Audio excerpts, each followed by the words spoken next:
আলহামদুলিল্লাহ, আমার ছাদ বাগানে এই প্রথম জাম ধরেছিল। ২টা মাত্র জাম ধরেছিল এবং সেখান থেকে একটা জাম কিন্তু পাকা শুরু হয়ে গেছে। দেখেন এই জাম গাছটি বেশ বড়সড় একটা জাম গাছ। গাছটি আমার ছাদ বাগানে রোপণ করা হয়েছে প্রায় ১.৫ বছর হয়ে গেছে। এখন একটা হাফ ডামের মধ্যে রোপণ করা আছে।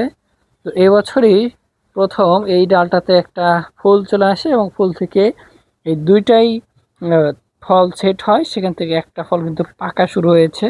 হয়তোবা কালকের মধ্যে এটা একদম পেকে কালো হয়ে যাবে এবং তখনই খাওয়ার উপযুক্ত হবে।